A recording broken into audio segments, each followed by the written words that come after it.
મથુરા એટલે કે ભગવાન કૃષ્ણની એક અદ્ભુત નગરી.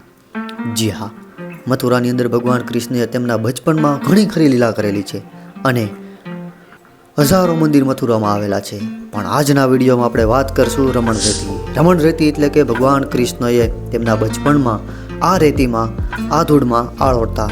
જી હા, તો આજના વિડીયોમાં સંપૂર્ણ ઇતિહાસ, સંપૂર્ણ માહિતી આ ધામ વિશે હું દેવાનો છું, એટલે કે વિડીયોમાં કન્ટિન્યુ બન્યા રહેજો. નવા વિડીયોમાં જ્યાં મિત્રો અત્યારે આપણે આવી ગયા છીએ મથુરાની અંદર. મથુરાની અંદર તમે જોઈ શકો છો આપણે રમણ રેતીમાં આવી ગયા છે જ્યાં મિત્રો. અને રમણ રેતી એટલે કે ખાસ કરીને એક સરસ મજાનું સ્થાન છે અને ત્યાં ભગવાન કૃષ્ણ જ્યારે નાના હતા ત્યારે એ રેતીની અંદર આળોટતા હતા અને આજે પણ આપણે આળોટવાનું છે. આ વિડીયો માધ્યમથી તમે જોઈ શકો છો સવારનો મોર્નિંગનો ટાઈમ છે, આપણી બસ આવી ગઈ છે અને અહીંયા આપણે ગાઈડ છે જે આપણે ગાઈડ સાથે આ ધામનો ઇતિહાસ વિશે વાત કરશું. સરસ મજાનું આ ધામ છે અને તમને પણ આ વિડીયો જોવાની મજા આવશે, એટલે વિડીયોમાં કન્ટિન્યુ બન્યા રહેજો, વિડીયોને શેર કરતા રહેજો જેથી કરીને લોકોને આ વિડીયોના માધ્યમથી દર્શન કરી શકે મિત્રો. તો ચાલો આપણે ગાઈડ સાથે થોડીક વાત કરશું અહીંયા અને પછી આપણે જઈશું રમણ રેતી ત્યાં આપણે. તો વિડીયોમાં કન્ટિન્યુ બન્યા રહેજો અને ચેનલને સબસ્ક્રાઇબ કરી નાખજો પહેલી વાર હો તો. દોસ્તો પહોંચી ગયા છીએ આપણે રમણ રેતીમાં અને તમે જોઈ શકો છો ગાઈડ આપણી સાથે છે અને ગાઈડ સાથે જ આપણે ફરશું અને ઇતિહાસની પણ આપણે વાત કરશું. જો હવે આપણે આયા છો રમણ રેતીમાં. રમણ રેતીમાં જાઓ ત્યારે કોઈ થૂકવાનું નહીં, કોઈ બીડી માવા ખાતા પીતા નહીં, હાથમાં કોઈ પૈસા કાઢતા નહીં. અહીં સંતો રહેવાય. તમે ને 5 રૂપિયા, 10 રૂપિયા, 20 રૂપિયા, 100 રૂપિયા બતાવો તો તમારા ભેગા લાકડા લઈને ફરે. આને કઈ પૈસાની જરૂરત નથી. અહીં મંદિર 5,500 છે. કેટલા? તમે 5 રૂપિયા મૂકો તો 25,000 રૂપિયા ખર્ચે થાય. તમે 2 રૂપિયા મૂકો તો 11,000 રૂપિયા ખર્ચે થાય. અહીં મંદિરની બદનામી થઈ. અલા ગોકુળ મથુરા નહીં જાજો, ત્યાંના પૂજારીઓ તો લૂંટે છે. તો આમ ટ્રિસ્ટ કરી કે આખા મંદિર જોવાનું, ઠાલા હાથે પગે લાગજો. સાંભળો, અહીં એક જ મંદિરમાં ધર્માદો થાય. તમે એમાં ધર્માદો આપો, આમાંથી પેલા ગાયો ખાવે. 10,000 ગાયો છે મેન મંદિરની. એટલે બોલે મથુરાની છોકરી ગોકુળની ગાય કરમ ફૂટે તો બીજા ગામે જાય. બીજા સંતો એની પરમ કુટી છે, સંતો રહેવાય. કોઈમાં 2, કોઈમાં 5, કોઈમાં 10. આ કોઈના ઘરે ભિખ્યા માંગવા જાય નહીં. બીજા ડોસીઓ ભજન કરે, રામધૂન કૃષ્ણધૂન, એને જમવા માટે. બધાય મંદિર ને ભગવાનનો ભોગ. અહીં તમે રમણ રેતીમાં આવ્યા, અહીં દર્શનની મહેમા છે નહીં. અહીં મેન મહેમા માટીમાં રોટવાનું. આ રોટીને માટી આમ કોઈ ખંચેરતા નહીં. માટી રમણ રેતીની કોઈ લેતા નહીં. તમે લઈ જાઓ કચરામાં ફેંકો તો દોષ તમને થાય. અહીં એક જ મંદિર છે, એ આપને બંધ મળે તો આપણે પગે લાગજો. રાધા કૃષ્ણ મંદિર ઐતિહાસિક મંદિર નહીં, ઐતિહાસિક છે માટી. શું છે? આ માટીમાં ભગવાન આ રોડતા હતા. આ માટી છે, આગળ આવશે. મંદિર બંધ મળે 9:30 વાગે 10 એનો કોઈ ટાઈમ છે નહીં. પગે લાગજો. આ રમણ રેતી કરીને પછી આપણે ગોકુળ જવાનું. ગોકુળમાં જોવાનું નંદ બાબાનું ઘર. માસી પૂતના માર્યા, માટી ખાધી, માખણ ચોરાયું, ટોકલામાં લાયા. એ આપણે ગોકુળ ગામ. બધા ભેગા રહેજો. પહેલી બસના માણસ બીજા છે, હું તમારા ભેગા છું. જય બોલો ગોવર્ધન નાથ. હસો બધા. ચાલો રાધે રાધે. રાધે રાધે. તો રાધે રાધે મિત્રો. તમે જોયું છે કે આપણે ગાઈડ સાથે થોડીક વાત કરી છે અને હવે અંદર પણ જઈશું અને અંદર પણ તમને ખૂબ જ સરસ જોવાનું મળશે અને ખૂબ જ સરસ જ્ઞાન મળશે. એટલે કે અહીંનો જે ઇતિહાસ છે એ પણ આપણે વાત કરશું અને તમને ખૂબ જ મજા આવવાની છે. એટલે વિડીયોમાં કન્ટિન્યુ બન્યા રહેજો અને ચેનલને સબસ્ક્રાઈબ કરી નાખજો અને વિડીયોને શેર કરી દેજો જેથી કરીને આ વિડીયોના માધ્યમથી બધા લોકો દર્શન કરી શકે અને આવવું હોય તો સહેલાઈથી આવી શકે. અને તમારે અહીંયા કઈ રીતે આવવું છે એ પણ આપણે વિડીયોમાં આગળ વાત કરશું. એટલે વિડીયોમાં કન્ટિન્યુ બન્યા રહેજો. અમારા વિજયભાઈ શું કહે છે? મજા આવી ને? હા એમ તો વાંધો નહીં. તો ચાલો આપણે અંદર જઈએ છીએ અને તમને પણ આ વિડીયોના માધ્યમથી અંદર દેખાડીએ રમણ રેતી, જે ભગવાન કૃષ્ણ જે હતા જ્યારે નાના હતા ત્યારે અહીંયા રમતા હતા. એમાં ઢીંગુ આવી બોલે જો બધા આવે છે. શું છે ઢીંગુ? તો મિત્રો સામેની બાજુ તમે જોઈ શકો છો ત્યાં બધા અહીંયા હરણ છે જે આ મંદિર ખાતે સેવા કરે છે અને રાખે છે. મિત્રો તમે જોઈ શકો છો અને નાના મોટા બધા હિરણ જુઓ કેવા સુંદર મજાના હિરણ છે મિત્રો, તમે જોઈ શકો છો. એટલે કે સરસ મજાના નાના મોટા હરણો બધા અહીંયા રાખવામાં આવતા હોય છે અને સાચવામાં તો આનો પણ ઇતિહાસ છે, પણ આપણે આગળ વાત કરશું મિત્રો. એટલે વિડીયોમાં કન્ટિન્યુ બનાવી રહેજો મિત્રો.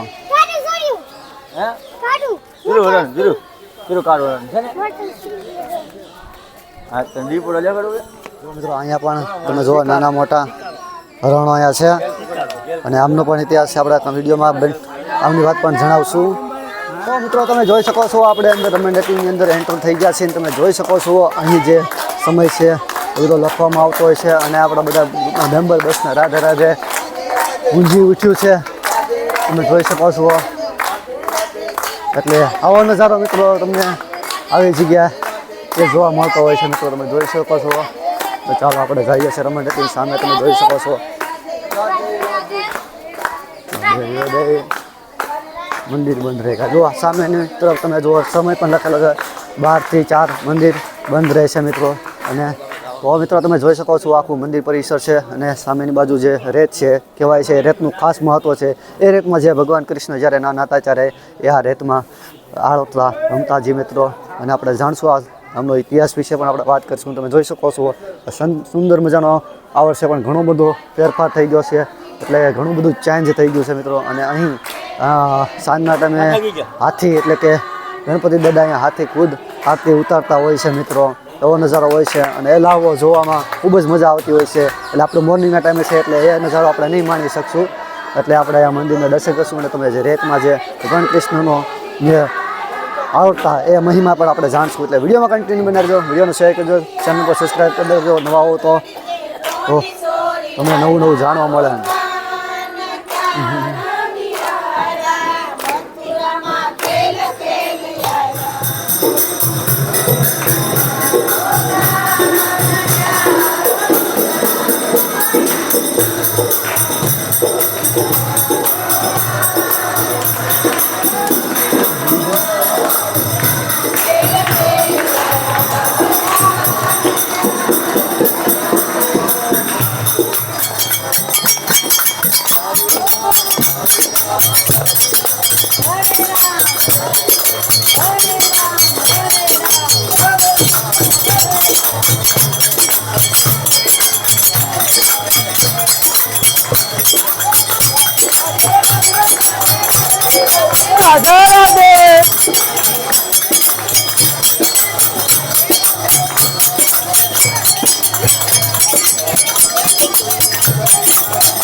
રાસ ગરબાનો તમે નજારો માણ્યો છો, તમે જોઈ શકો છો અને ખૂબ જ મજા આવે છે મિત્રો. તમે અહીંયા આવો છો તો એ આનંદ જરૂર ને જરૂર લેજો.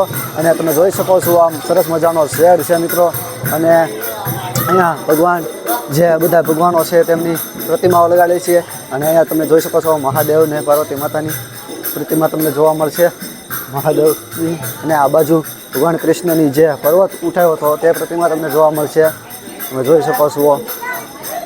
અને આ બાજુ તમે બધી આવી લગભગ ઓલમોસ્ટ બધી તમને જોઈ શકો છો જે વાંસની આખી રૂમો છે. આવી લગભગ અંદાજે ઘણી એવી રૂમો છે જે રૂમ નંબર પણ આપવામાં આવેલા છે મિત્રો. અને બધા એ ઋષિમુનિ બધા ટૂંકમાં અહીંયા મહારાજો છે તે અહીંયા રહેતા હોય છે મિત્રો. તમે જોઈ શકો છો ઋષિ લોભસને બધા નામ લખેલા છે બધા ઋષિમુનિઓના, અને બધા અહીંયા રહેતા હોય છે મિત્રો. એવી તો આ એકની પણ પાછળ પણ ઘણી આવી વાંસની રૂમો છે મિત્રો. ફરતી ચારે બાજુ આવી રૂમો તમને જોવા મળતી હોય છે. અને તમે જોઈ શકો છો કે બધા અહીંયા આ રીતના ગાઈડ સમજાવતા હોય છે. તમે જોઈ શકો છો આ બાજુ નક્ષત્ર છે એટલે અહીંયા પ્રસાદી પણ આપવામાં આવે છે. બપોરના ટાઈમે આવો, સવારના ટાઈમે આવો, તમે જોઈ શકો છો બધી વસ્તુ છે.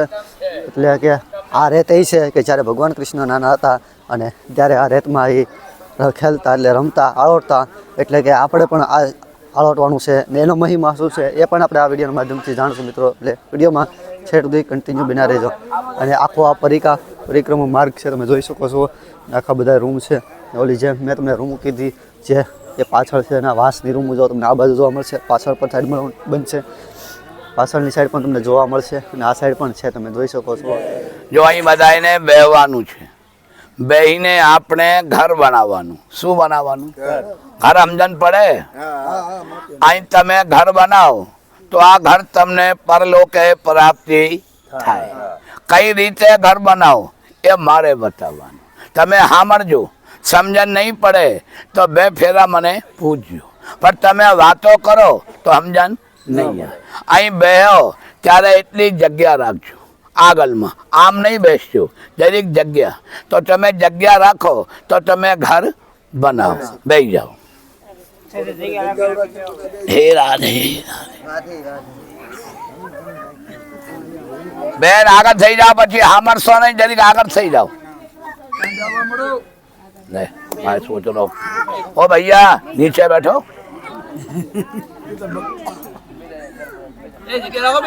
भैया मिट्टी लगने वाले नहीं है, मैं आपको बोल, मिट्टी लगने वाले नहीं है.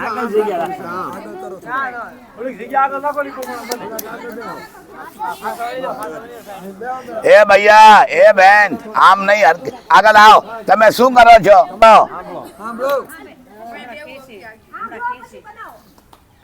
जय बोलो कृष्ण कन्हैया. बेन आम आई बता भेगा रहो ना. चलो भैया बैठ जाओ और जरीक आगे थी जाओ, પછી हमरो नहीं. बापा बैठ जाओ ना.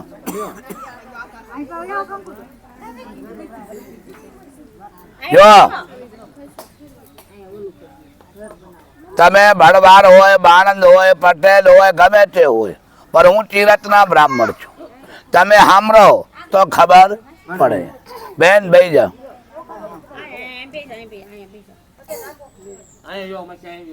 હવે સાંભળજો, બોલજો નહીં. और તમારે વાત કરવું હોય તો કરી લો. ओ भैया ऐसे मत बैठो. अरे जय बोलो कृष्ण कन्हैया. જો આ જગ્યાનું નામ બોલે રમણ રેતી. આ રમણ રેતી શું છે? આમાં ભગવાન ગાયો ચરાતા હતા, ગોપીના ભેગા રાસ કરતા હતા ને માટીમાં રોડતા હતા. આ માટી ક્યાંની? યમુનાજી.